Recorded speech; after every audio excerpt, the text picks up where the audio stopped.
পিপুল গাছের উপকারিতা। পিপুল মূল ও পিপুলের ন্যায় গুণকারক।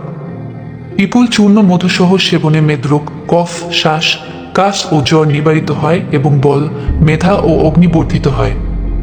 ইক্ষু গুড় 2 ভাগ এবং পিপুল 1 ভাগ উভয়ে মিশ্রিত করে নিয়মিত সেবনে জীর্ণ জ্বর, অগ্নিমান্দ, কাশ, অজীর্ণ, অরুচি, শ্বাস, হৃদরোগ, পানব ও কৃমি নষ্ট হয়।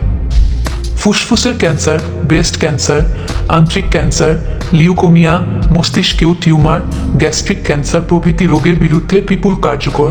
হৃদরোগে পিপুল সমপরিমাণ পিপুল মূল ও দারচিনি একসাথে বেটে মিহি গুঁড়া করতে হবে। তারপর তা ঘিয়ের সাথে মিশিয়ে রোজ 2 বার খেতে হবে। এতে কোষ্ঠকাঠিন্য ও হৃদরোগের উপশম হয়। সমপরিমাণ শুকনো পিপুল মূল ও লেবুর গাছের শিকড়ের বাকল একসাথে বেটে গুঁড়া বানাতে হবে।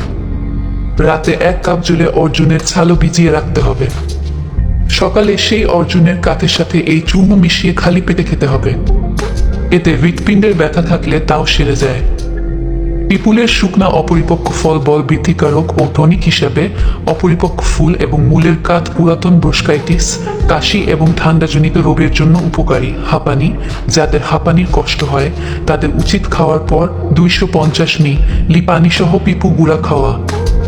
এতে হজমও ভালো হবে এবং হাঁপানির কষ্ট হবে না। কাশির সাথে যদি জ্বর থাকে তবে ক্ষয়রোগের আশঙ্কা করা হয়। এক্ষেত্রে বিশেষ চিকিৎসা শুরু করার আগে 250 মিলিগ্রা পিপুল গুঁড়া কুসুম গরম পানি সহ সকাল বিকাল খেলে 4-5 দিনের মধ্যেই উপকার পাওয়া যাবে। নিদ্রাহীনতা দূর করে। রাত গভীর হচ্ছে অথচ কিছুতেই ঘুম আসছে না, এই অবস্থাটা আসলে অসহ্য। একে বলে নিদ্রাহীনতা। এই অবস্থা হলে পিপুলের শরণাপন্ন হতে হবে। পিপুলের 1 থেকে 3 গ্রাম শিকড় সামান্য চিনি সহকারে ছেঁচে বা বেটে সেই রস ছেঁকে দিনে 2 বার সকাল বিকেলে খেতে হবে। বয়স্ক লোকদের এই রস সেবনে বিশেষ উপকার হয়। চিনির বদলে আখের গুঁড়ো ব্যবহার করা যায়, এতে হজমও ভালো হয়।